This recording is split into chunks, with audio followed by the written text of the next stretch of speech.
Dear listeners, thank you for all your suggestions. Please drop a hi in the comment section and let us know what you think about today's story. We're here tonight to honor my friend and partner Ben Mitchell as Banker of the Year. Perry Bergen intoned from the dais to applause from the audience in the ballroom of the Palace Hotel. Sitting at the head table just to the right of the podium, Ben tried to look simultaneously humble and gratified. The truth was that he'd rather be almost anywhere else that night. Recognition and publicity made him intensely uncomfortable. Yet he had to admit that it felt pretty good to be celebrated for the dream that he'd striven so hard to make a reality. At least, he rationalized, it's good publicity for CFB. The Community First Bank was an idea that he'd been developing and refining ever since college. Instead of creating a bank that would vie for large corporate accounts, Ben had based his business model on serving individuals and families. Investing in people was the bank's slogan. Many people had told him that retail banking was dead. In fact, when he'd submitted his idea in the form of a paper for his banking and finance course in college, the professor had given him a failing grade because your idea will never work. Even Perry Bergen, the finance major who had become his friend, had his doubts. Basically, everyone hated his plan, except the people in the community who were his target customers. In an age of impersonality, they loved the personal service Ben offered. They took advantage of his small business loans and personal lines of credit, and repaid his faith with a remarkably low default rate. The result had been that Ben's bank, which he had idealistically named the Community First Bank, turned a profit well ahead of its forecast, growing at a rate that had amazed industry analysts. Now the word was that it was only a matter of time before one of the big boys came knocking with an offer to acquire the bank. Such a buyout would have been extremely lucrative for Ben, but he had no interest in selling out because he believed so strongly in what he was doing. As Perry's speech droned on, his wife slipped back into her seat beside him and handed him a cup of coffee. Ben smiled and gave her a quick kiss in gratitude. His addiction to caffeine was almost his trademark. He was never without a cup or mug in front of him. Of course, it hasn't always been easy for Ben, Perry continued from the podium. He's faced major challenges along the way.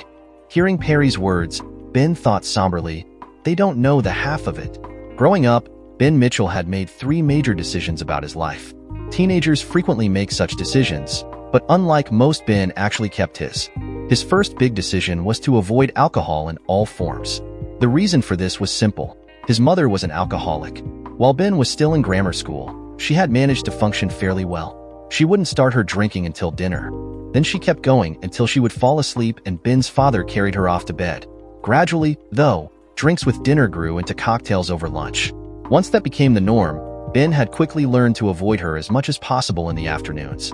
He'd never forgotten the time he hadn't eaten all the chili she prepared for lunch, and she'd drunkenly thrown the rest of it in his face.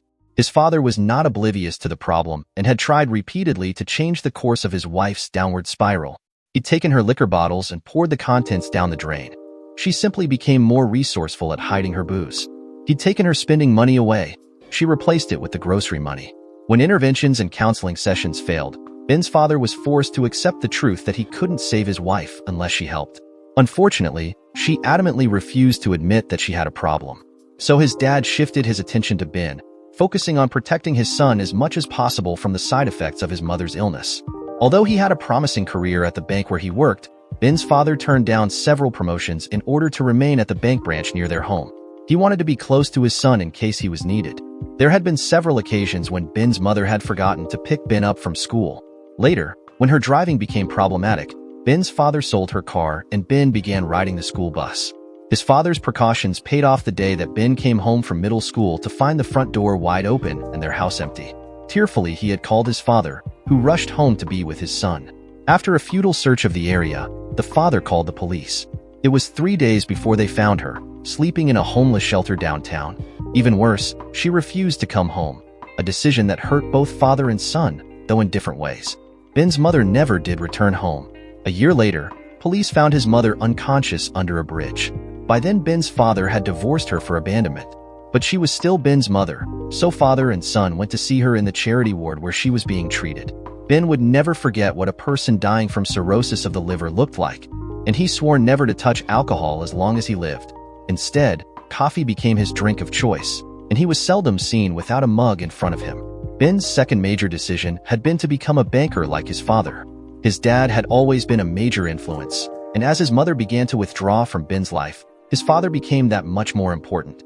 So it was little surprise that Ben decided to be like his dad when he grew up. But the path to get there had not been straightforward. During his teenage years, Ben rebelled against his father like so many teenagers do. It was during Ben's first year in college that things came to a head. Ben was attending the local branch of the state college and living at home to save money. His dad expected Ben to follow the same rules he'd had during high school, and Ben resented the lack of freedom. Having lost his wife, Ben's father, not surprisingly, was overprotective of his son. After a semester filled with tension, the conflict came to a head during the holidays. Already chafing under his father's restrictions, Ben's feelings catalyzed when news of a banking scandal hit the papers. That was all the idealistic young man needed to decide that his father was part of a banker's plot to oppress the nation's poor. To dramatize his disdain, Ben boldly declared that he would not observe any holiday festivities because the season was just a capitalist conspiracy between retailers and bankers that took advantage of the gullibility of the poor. Instead of arguing, Ben's father ordered his son into the car on Christmas Day and drove him through one of the poorer sections of the town. He slowed down and pointed toward a small home on one side of the street. "See that home? I arranged the loan that helped the owner to buy that house," he told his son. "But it's a crummy little house in a terrible neighborhood," Ben exclaimed. "Maybe so," his father acknowledged. "But it's his home and he works hard to keep it up. More importantly, he's building equity, which means that with any luck he'll get the money he's put into it back and make a little profit to boot. Isn't that worth something to him?" Twisting and turning through the streets of the neighborhood, his dad took Ben by a home with a 3-year-old car sitting in the driveway. "I helped loan the woman who lives there enough to buy that car," he told Ben proudly. "So she bought a used car. So what? That just means she has a car note to pay along with all her other bills," Ben sniped. His father nodded gravely. "That's right, Ben, but buying that car meant that she could get a better job across town, and that meant more money for her family. And here's another thing. If she had financed her car through the dealer instead of with our bank, she'd probably be paying significantly more each month." At the next house they passed, a large tow truck sat in the driveway. "Our bank loaned him the money to buy that truck several years ago. Now he has his own towing business, and since he got on with AAA, he's making a good living for his family. Sure, the bank charges interest on the loan, but I don't think we're exploiting him. That loan means that he's got a chance to make something of himself."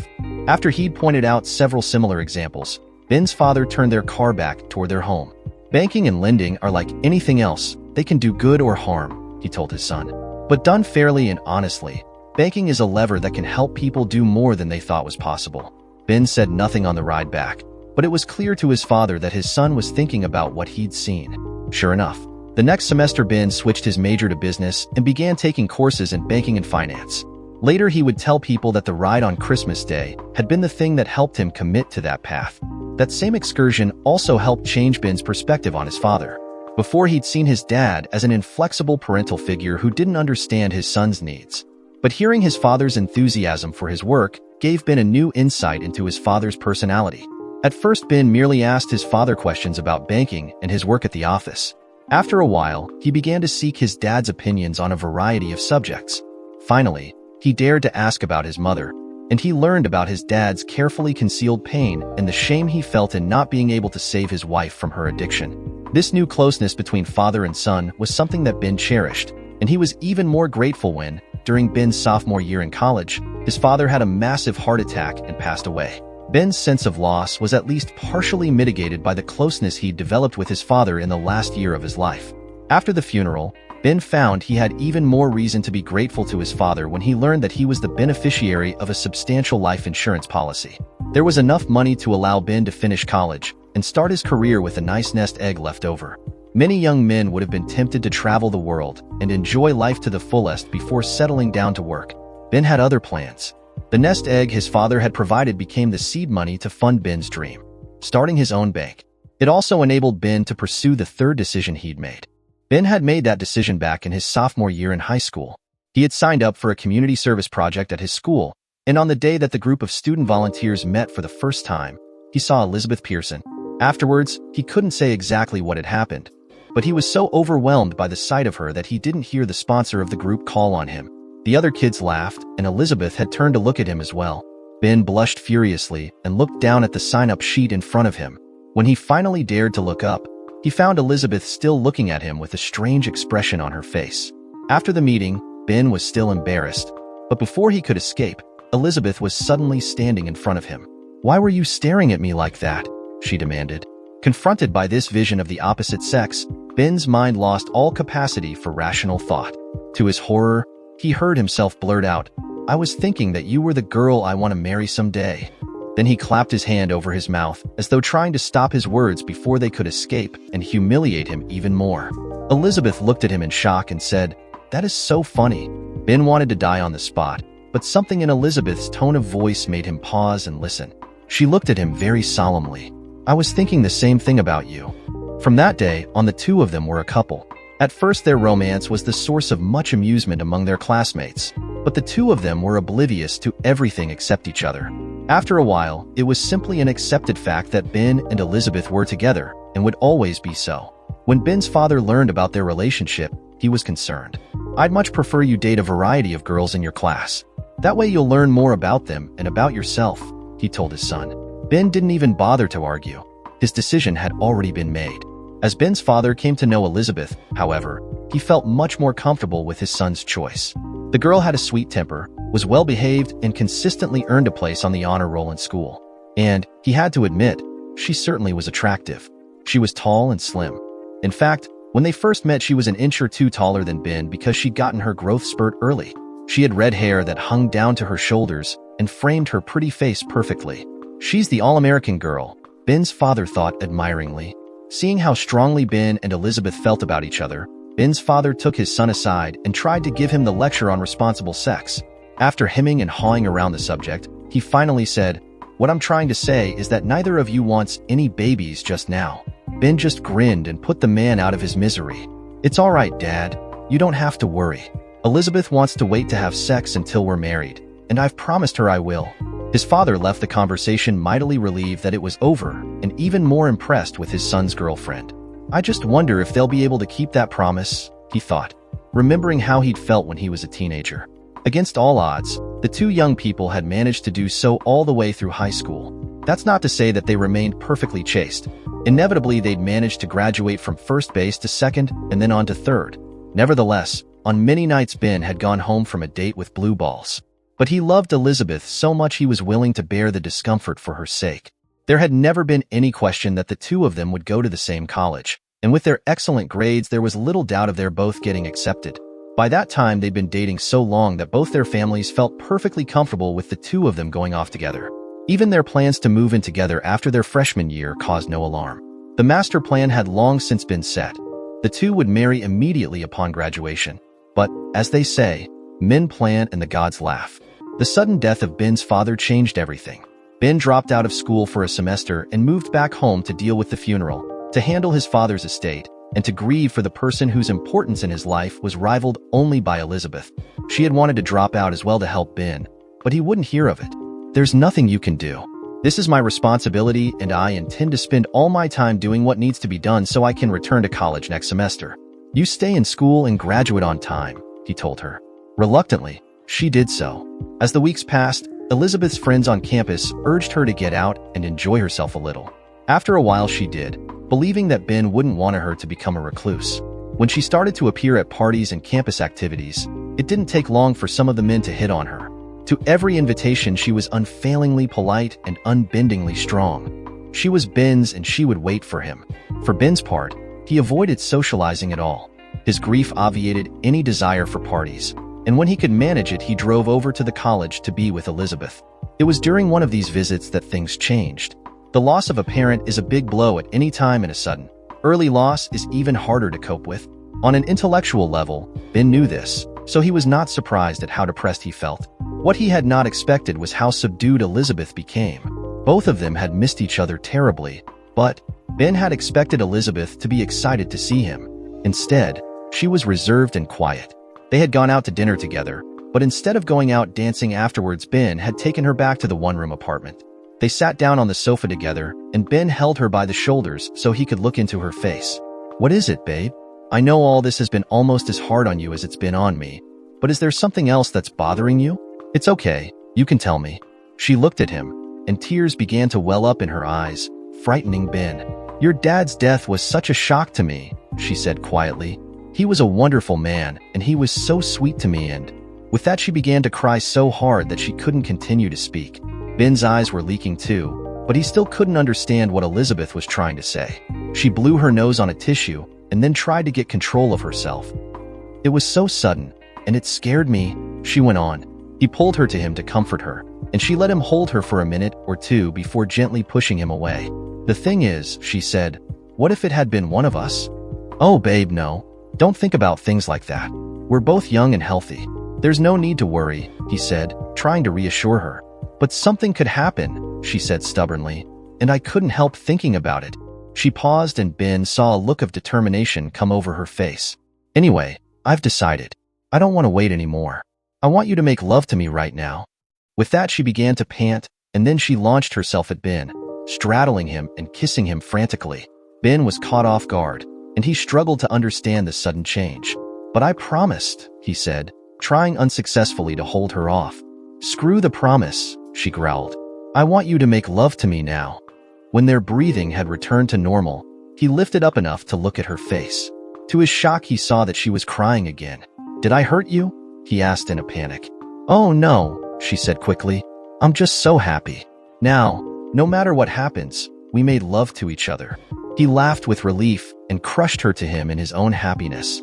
Afterwards, the two of them realized they had not used any protection, and they went through several anxious weeks before Elizabeth's period returned. From that point on, they agreed that they would always use protection. Even though he had been away from college only one semester, Ben still found it difficult to catch up. Not only was he out of practice at studying, but many of the courses he needed weren't even offered during the second semester. He wound up having to go to summer school. When he saw how well that went, he decided to do the same thing the following summer, and that allowed him to catch up with Elizabeth and graduate with her. They were married in the campus chapel 3 days after graduation. As he kissed his beautiful bride, he whispered in her ear, "Remember that day back in junior high? Best decision I ever made." Before he launched his own bank, Ben decided to take a job in a conventional financial institution to get some practical experience and, he hoped, gain some insights into what he needed to do differently when he finally struck out on his own. His grades and his father's connections helped him land a position as a management trainee in one of the big local banks. Ben dove into the job eagerly, hoping to soak up as much information as possible.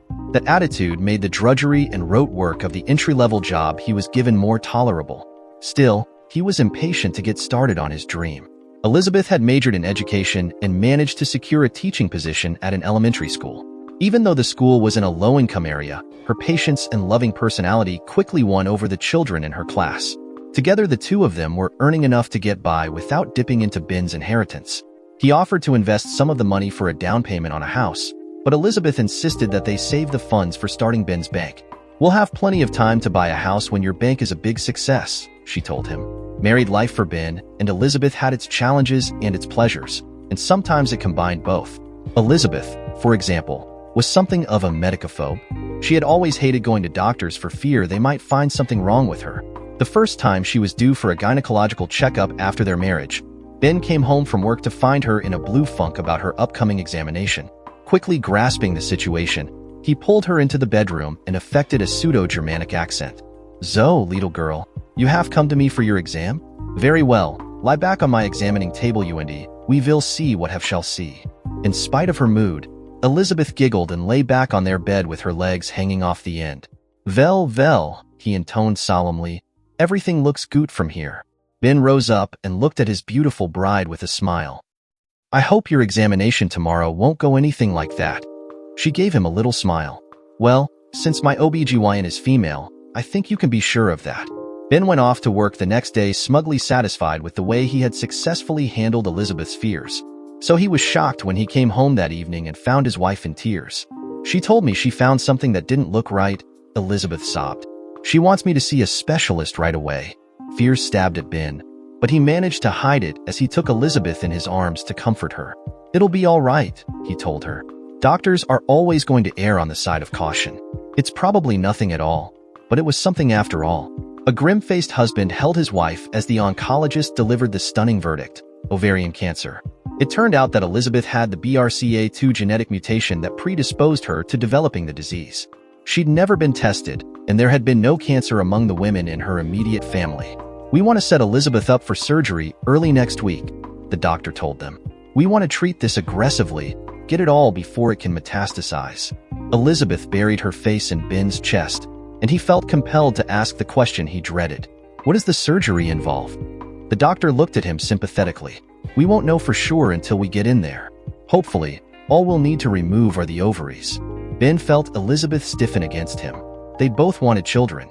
As the day of Elizabeth's surgery approached, Ben was surprised at her reaction. While fear haunted his waking and sleeping hours, she no longer seemed troubled. Instead, she exhibited a level of peace that seemed unbelievable to him. He felt he couldn't ask her directly, but she sensed his questions and tried to help him understand. She'd always been frightened of the medical unknown, she explained. Now that the worst had finally happened, there was nothing more for her to fear. The surgery went well, and the oncologist was very reassuring when he met with Ben afterwards. I think we got it all, he said. With any luck, she should be able to live cancer-free for the rest of her normal life. Luck was apparently away on vacation. When Elizabeth went back for follow-up testing, the results were not good.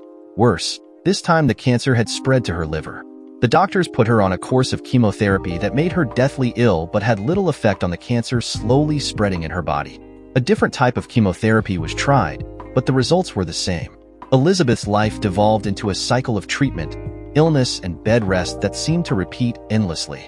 Ben's life devolved into a nightmare of showing up at work enough to keep his job and the precious medical insurance, leaving to take care of Elizabeth, transporting her to the hospital for treatment, keeping her parents informed of developments, plus maintaining their home. Although he would never have admitted it, he suffered almost as much as his wife, especially since he endured all the solitary guilt of being the healthy partner. Elizabeth had just finished her latest course of chemotherapy, and Ben was at her side when the oncologist arrived to report on her test results. The look on his face was enough to tell them the bad news. There is something you might consider, the doctor offered. Stanford is doing some exciting work on a new approach to treating cancer. Elizabeth is a perfect candidate. If you're willing, I think I could get her accepted in the clinical trial they'll be starting. Let's try it, doctor, Ben said eagerly. Maybe this will be just what Elizabeth needs.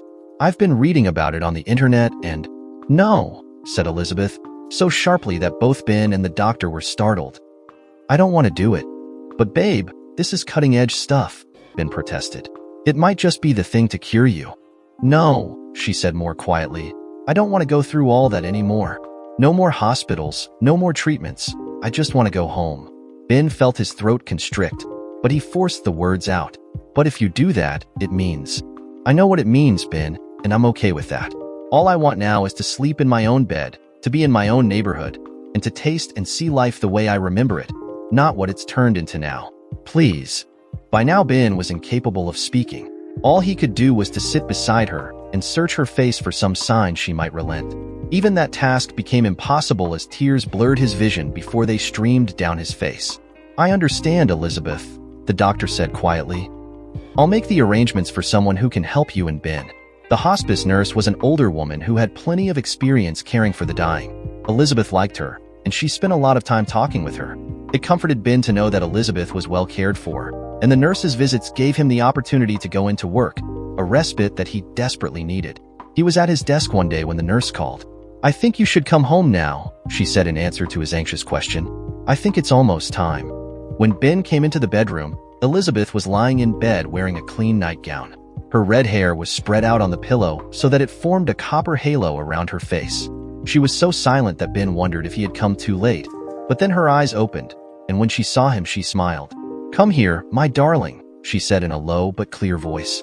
He came and sat down beside her on the bed. Even the slight contact of his hip with her body was enough to remind him how little of her there was left. He gently took her hand in his, and she gave him a slight squeeze. You've been the best husband I could ever have, she said weakly. I'm so happy we found each other. I wouldn't change anything for that. Oh, Elizabeth, he cried. You're my dream, my perfect other half. His voice cracked in anguish. How am I going to live without you?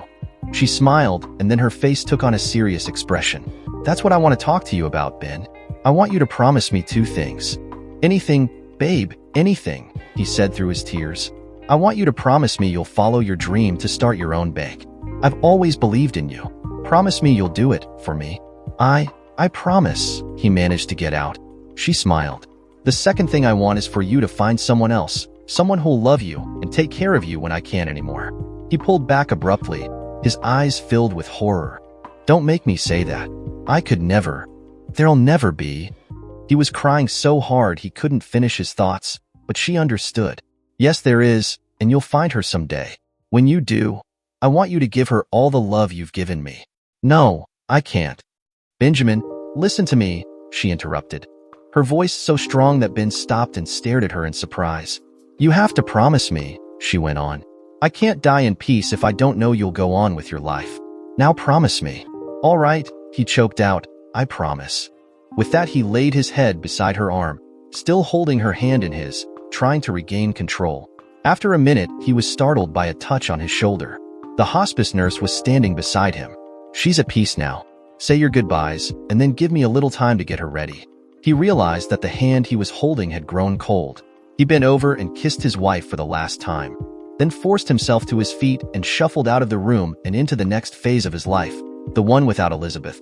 Later, Ben would say that the only thing that had kept him sane during that time was his determination to start his own bank.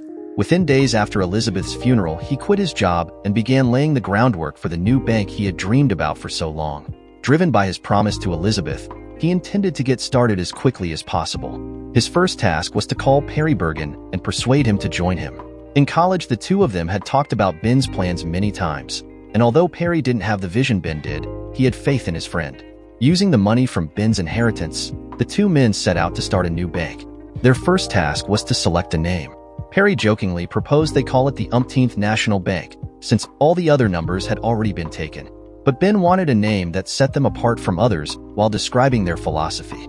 So if you want to start a bank to help the community, let's call it the First Community Bank, Perry suggested. I like that. You've got the part about the community right, Ben replied. But our bank is going to focus on helping people in our community. So let's name it the Community First Bank. And with that, the CFB was born. Virtually everything about the CFB was unconventional. Where the major banks were switching as quickly as possible to electronic banking, Ben set about opening small branches targeting working-class neighborhoods. Unlike the marble and granite edifices his competitors erected, Ben opted to lease abandoned gas stations and failed fast food restaurants. The rents were dirt cheap, there was always plenty of parking, and through clever design and use of materials Ben was able to renovate inexpensively. To build deposits, Ben competed not only against other banks in the area but also against payday lenders and auto title loan companies. The CFB offered many of the same services, but without the predatory rates that cheated the working poor. Slowly, the word spread that CFB was fair and honest, and the customer base grew. His initial return on assets was low, but Ben was prepared to be patient. Following the example his father had given him, Ben specialized in small loans to help people maintain employment or start new businesses.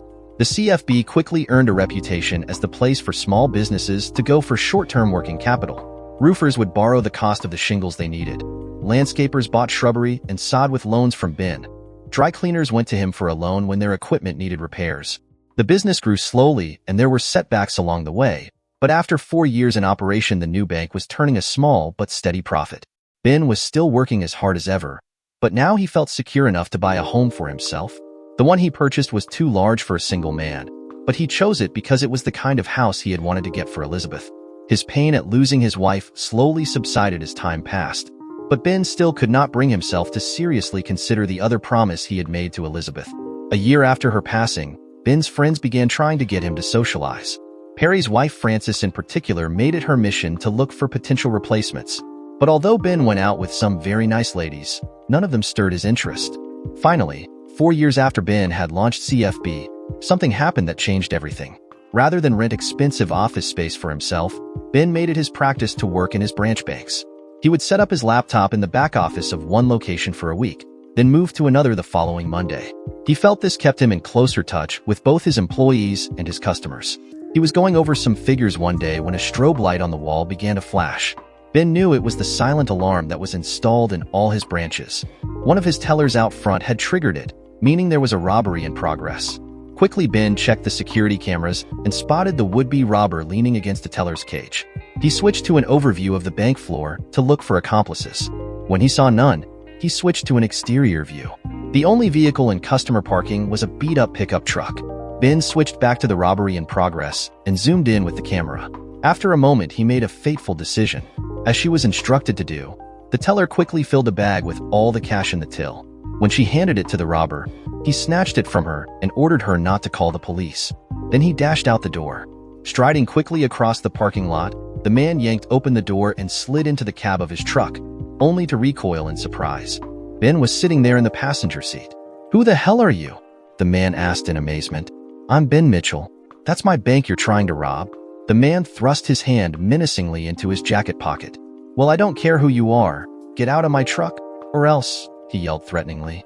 "Not until you hear what I've got to say," Ben said calmly. The man looked at him in surprise and then yelled, "I'm telling you, you better get out now before something bad happens." Ben looked at him carefully. "You don't have a gun, do you?" The robber glared at him. Then suddenly his shoulders slumped and he looked down at the steering wheel. "No," he said resignedly. Ben pointed at the money bag the man was still holding. "So how much were you hoping to get?" The man looked up at him, his face creased by lines of weariness. "I was hoping for $30,000. I figure that'd be enough to catch us up on the mortgage and tide us over till I can find work again." Ben shook his head. "I expect there's less than $5,000 in that bag. That's the limit on how much we allow at each teller window. But don't check the bag to see. If Rosa did what she's supposed to do, there's a dye bomb inside that will go off if you open it." The man looked at him in surprise and then shook his head in disgust. "Some bank robber I turned out to be," he spat. "Ever done this before?" Ben asked. "Nah, I'm not a criminal. I mean, not before now. But I got laid off at the factory 6 months ago, and then my wife got sick, and things just went all to hell after that." He looked up at Ben with sad eyes. "I guess I just got desperate, and stupid too." Ben looked at him for another minute, then opened the passenger door. "Come with me," he ordered. Resignedly, the man got out of his truck and followed Ben back into the bank.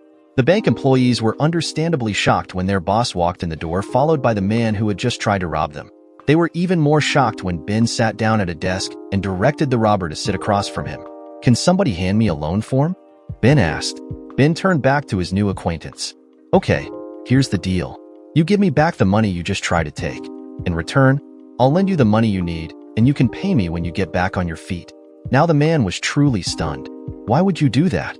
You already know that I ain't got a job, and besides, I just tried to rob your bank." Ben smiled as he started filling out the loan form. "Well, if I call the police and report a robbery, we'll be shut down for the rest of the day and maybe longer. That's no small loss right there.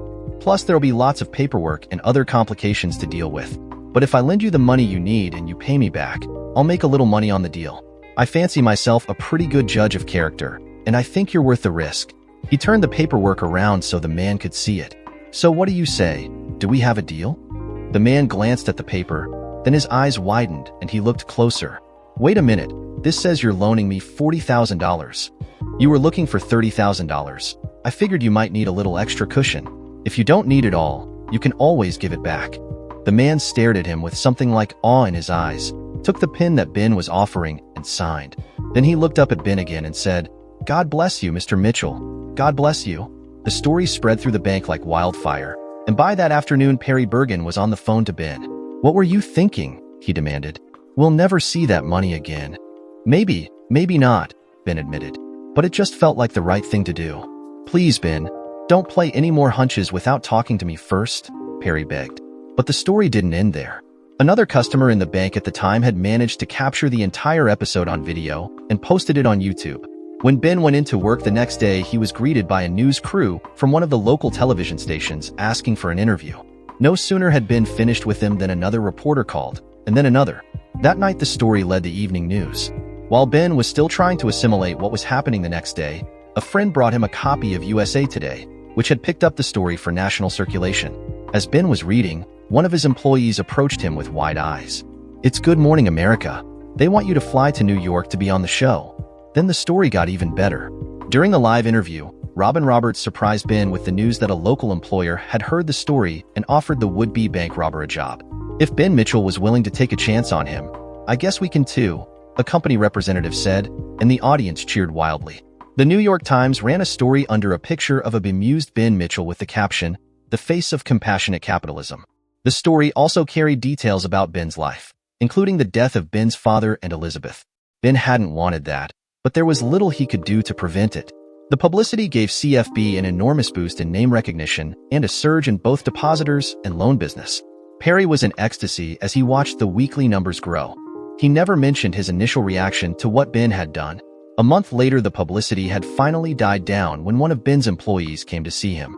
"There's a woman here asking to see you," the man said. "She said she's a reporter." Ben groaned. "I thought we were all done with that. Can't she come back another time?" The man in front of him gave Ben an odd look. "I really think you should see her." Ben raised his eyebrows in question, but the man said nothing more. Finally, Ben told him to show the reporter in. When he heard the door open, he looked up and then simply sat there and stared. The woman standing before him was breathtaking. She was tall with dark hair that flowed down and framed the most captivating face Ben could remember. She was not classically beautiful. Her nose had an odd bend in it that suggested it had been broken at one time. But that didn't detract from her looks. Instead, it seemed to make her face that much more striking.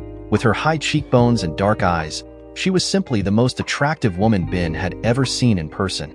Suddenly, he realized that he was staring, and he rushed to stand and shake hands with her, apologizing clumsily for the meagerness of the office. If the woman was put off in any way, she gave no indication of it. After she was seated, she bent her head and looked up at Ben from under her long eyelashes. "I'm Scylla Devereaux, Mr. Mitchell, and actually, I'm the one who owes you an apology. I'm not really a news reporter. I'm an author writing a book on new trends and business practices. My working title is The Metamorphosis of American Banking in the 21st Century. From what I've been reading in the news, I think Community First Bank would make a wonderful case study." Ben was happy to talk with her and used the opportunity to find out as much as he could about the enchanting woman seated before him. He was impressed to learn that Scylla had earned her MBA from the Wharton School at the University of Pennsylvania. After working for several years with one of the major consultants, she told Ben that she had become fascinated by the lessons that her consulting work had uncovered, and she wanted to try her hand at writing a book. He in turn gave her a quick rundown on his background and how he had come up with the CFB's mission and philosophy. The two of them were chatting so easily that Ben was startled when one of his people knocked on the door to tell him they were ready to close for the night. "I didn't realize I was keeping you so long," he sheepishly apologized. "Would you like to continue this over coffee or dinner?" She smiled regretfully. "I'd love to do that, but unfortunately I have a prior commitment tonight." Seeing the disappointment on Ben's face, she quickly added, "Would it be possible for us to resume this another time? I don't want to interrupt your work any more than I have already." He quickly agreed, and a new date was set. The next time they got together, the conversation flowed just as easily as before. Ben opened up to Scylla about Elizabeth and how he had lost her. His story brought tears to her eyes. She in turn told him about her first marriage to a man in Miami who had turned abusive. "My ugly nose was a parting gift from him," she said bitterly. "I never try to have it fixed. Every time I look in a mirror, I want to be reminded of the price for being naive and trusting." Ben told her he thought her nose made her face look even more striking and attractive, and she smiled gratefully. When they finally wound up the evening, Scylla kissed his cheek and told him how much she was enjoying their sessions. Since Ben felt the same way, it was a simple matter to arrange another get-together. Their next interview was over dinner at one of the nicest restaurants in town. By now, Ben had stopped lying to himself. He wanted to impress her. She was so unlike other women he'd been introduced to after he'd become a widower. She was intelligent and easy to talk to. She had a good sense of humor, and above all, she had a face and figure that belonged in a fashion magazine ad. As he escorted her to the table, he caught the envious glances following them and felt proud. Dinner was even more enjoyable than their prior sessions, undoubtedly helped along by an excellent meal accompanied by a fine wine. Ben hadn't wanted the evening to end, so he was delighted when she asked if he could show her his home before they called it a night. "I've found you can tell so much about a person by how they live," she told him as he drove her through his neighborhood. Now he was especially glad that he'd bought the big house. When they got inside, he took her coat and hung it along with his own in the entry hall closet. Then he led her into the living room and began talking about the house. Suddenly, she grabbed him by the shoulder, spun him around, and kissed him passionately. After a long, blissful interval, she pushed herself away from him. "I'm sorry, Ben," she said, her breath coming in great gasps. "I know I shouldn't have done that, but you are the most fascinating man I think I've ever met." He stared at her in amazement, not daring to believe that she had similar feelings about him. Then a look of determination mixed with years of pent-up lust came over his face, and he grabbed her to him and kissed her hungrily. After a minute or two, he paused to look at her. "I feel the same way about you, Scylla. I haven't been able to get you out of my mind since the day I met you." He started to crush her to him, but she stopped him. "No, you sweet man, let me do this." She pushed him back so that he sat down on the sofa. Then he bent down, scooped her up in his arms, and carried her back to his bedroom. He had intended to lay her on the bed, but once again she took charge. When he opened his eyes again, morning was shining through the bedroom windows. He glanced over at Scylla, who was lying on her side, still asleep, only partially covered by the sheet. Ben shook his head in wonder. Even in her sleep, she looked carefully posed. He realized that her eyes had opened and that she was looking at him with a little grin on her face. "Hi, lover," she said quietly. "Thank you for a wonderful evening." He pulled her to him and kissed her lips gently. "Last night may have been the most incredible experience of my life," he told her sincerely. "Did you like that?" she asked coyly. "Even that?" she asked, wiggling her middle finger suggestively. "That was intense," he said emphatically. Her face became serious. "That's exactly how I feel about you. Intense?" After that, there was no longer any pretense of remaining author and interview subject. They were a couple now. Ben began taking Scylla everywhere, introducing her to his friends, showing her the sights of his city. His friends were delighted to see Ben come out of his long-imposed mourning. After a night out at the theater with Perry and his wife Frances, as the two women went off to powder their noses, Perry pulled Ben aside. "You lucky son of a witch," he exclaimed, pounding Ben on the back. "I thought that you had sworn off women for good, but by God, you've sure made up for lost time." Ben had noted how much Frances had let herself go over the last few years, and he decided that was why he'd heard the note of raw envy in his partner's voice. Ben was also surprised at the response of some of his female acquaintances. Even though they'd been the ones most eager to get Ben back in the dating pool, some of them seemed almost resentful now that he'd found someone. He chalked it up to jealousy. "They wanted me to do well, but not to hit a home run," he thought with amusement. After 6 months together, Ben decided that he'd lived alone long enough. When he proposed to Scylla, she eagerly accepted. Ben offered to give her any kind of wedding she wanted, but she firmly told him she wanted a simple wedding in their backyard with no one but Perry and Frances as witnesses. Ben's reverie was suddenly interrupted by laughter from the audience, and he realized that Perry was winding up his introduction. Ben glanced over at his smiling wife and allowed himself a feeling of intense satisfaction. "Life is pretty damned good," he thought. "After all I've been through, it says something that the biggest problem I have is how to say no to Bankgroup's buyout offer." "And now," he heard Perry say, "without further ado, I give you your Banker of the Year, Ben Mitchell." As a wave of applause swept over the room, Ben leaned over and kissed Scylla, then rose and reached for the speaking notes he had stuffed in the inside pocket of his suit jacket. As he did so, he noted in surprise that he was sweating profusely. "I'm not usually that nervous before making a speech," he thought as he made his way to the podium. A wave of heat enveloped him, and he thought, "I need to ask them to turn up the AC in the room." Spreading his notes on the podium, he looked around the room and froze. His heart was pounding in his chest so loudly that he wondered if the audience could hear it.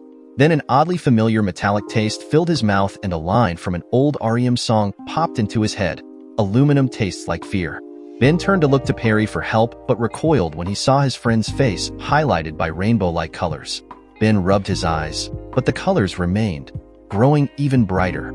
He grabbed for the podium to steady himself, and the taste of chocolate mixed with the aluminum. In panic, he tried to ask for help, but his tongue and lips were now moving in slow motion, so that the sound that emerged sounded like some drunken foghorn. He heard shouting and tried to see where it was coming from, but his view of the room was now blurred and indistinct. Suddenly, he could make out hands and arms reaching towards him, and the audience transformed into zombies intent on killing him. He gave a high-pitched moan and tried to hide behind the podium, but it seemed to quiver and pulse like a living thing in his hands. As he looked in horror, the microphone transformed into a snake that opened its mouth to reveal fangs dripping with venom. In fear and loathing, he shoved the thing away from him, and the podium toppled to the floor with a crash that gave off a purple echo. Shouts and screams filled the air, and when Ben looked up to see what was happening, he realized that the walls of the room were beginning to melt and run. Before he could react, a spark of light glinted from the ceiling, and the crystals in the chandeliers turned into ice-like spears hurtling toward him. In a panic, he threw himself over the table in front of him and rolled off the dais onto the floor. The fall momentarily stunned him, but then he saw shapes approaching him and he crawled under the skirt of the platform, looking for a place to hide. The darkness helped momentarily, but then blobs of light appeared, taking strange shapes that were constantly changing.